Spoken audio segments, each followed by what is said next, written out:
Extraction is the latest release on cloud gaming platforms across the board, and today I'm here to give you my thoughts and impressions after spending some time playing it. As a heads up, all the gameplay you see here is captured off a GeForce NOW instance, but do stay tuned to the channel for a Stadia and GFN comparison video coming real soon.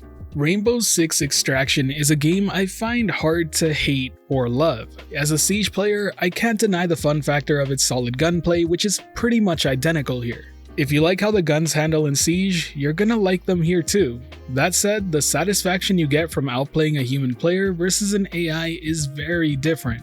I'm not trying to tell you that the game isn't challenging, it certainly has its moments, but when it comes down to it, a lot of the challenge revolves around not getting bored and rushing into things. At least early on. It became real clear with my friends that most of us rather run around and clear the AI as fast as possible rather than playing it stealthily or taking our time as intended. I mean, the game itself gives you a time allotment to get through each section, but it always feels like you have way more time than you would ever need.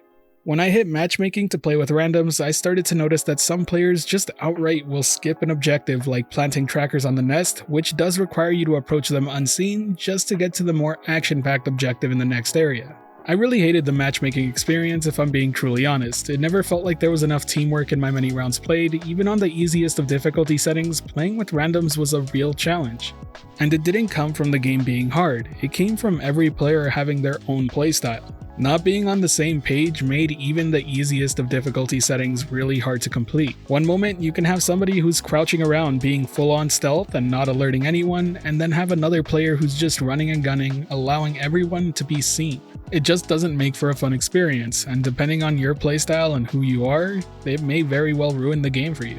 Now, everything I've talked about at this point only applies to the easiest of the two difficulty settings. The last two, well, that's when Extraction is probably at its best. Here, you'll be forced to play cautiously. Running and gunning is no longer enough. No matter how good of a shot you are, your operator will get caught. That's where the rush playstyle and thought process goes to die.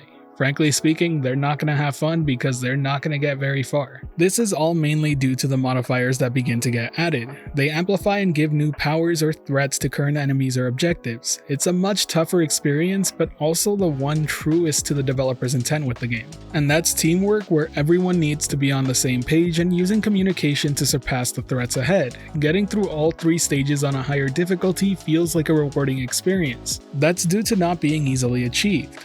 But that also comes with the caveat that it's not an experience for everyone. A lot of the people play the lower levels like a run and gun shooter, and that's the playstyle that will get punished most here. And if that's you, you're either gonna learn or you're gonna quit the game before you really get to experience the best parts of Extraction. Another key thing worth noting here is that operator abilities and overall team chemistry really matter a lot more going higher into the difficulty settings. You're all going to want to be on the same page and bring something to the team of value for everyone rather than something just for yourself that's fun to use. It's important to remind yourself that Extraction isn't trying to be Left 4 Dead or Back 4 Blood, it's trying to be a tactical shooter through and through. Lastly, there's a mode called Maelstrom Protocol. It's a weekly event, and instead of 3 sections to each level, there are a total of 9 in one go. As you can imagine, this is much harder to deal with, and really puts a team to the test on working together to get through all 9 stages, as teamwork is no longer optional, it's mandatory. While I haven't completed one myself, I have been seeing other players get through them, and you can easily expect this to take about an hour to run through if you can get through all 9 stages. For the hardcore PvE player, I think Extraction is genuinely cool, and if you have 2 other friends to play with who have the same desire for a slower paced tactical experience, I'd say go for it. There's a lot more here than I thought there would be. The progression system will keep you going, and the systems in place to let your operators recover after an extraction will force you and your friends to come up with different team comps of operators to synchronize well. That said, if you're not into the idea of slower paced teamwork or using voice comms for endgame content, you probably should steer clear.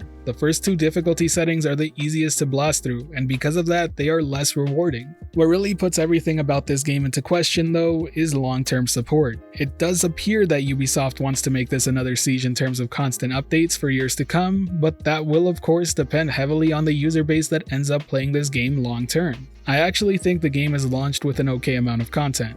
But it is key that they start providing content somewhat regularly and fast for a PvE experience like this. Eventually, people are going to find out the best strategies to get through the toughest of modes, and that's when Ubisoft needs to start putting out content to challenge that user base. I really hope it works out for them because I do think there is something special in this game, but whether or not it'll see its realization and fully achieve its maximum potential will be up to them. Either way, if you've already been playing Extraction, let me know your own thoughts on the game down in the comment section below. I would love to hear them. And if you enjoyed this video or found it helpful at all, be sure to hit that like button as it really does help the channel out, and if you're wanting more content like this, be sure to subscribe and hit that notification bell as well. As always, this has been the Virtual Cloud, giving you the latest and greatest on everything cloud gaming and VR related, and until next time, I'll catch you in the clouds.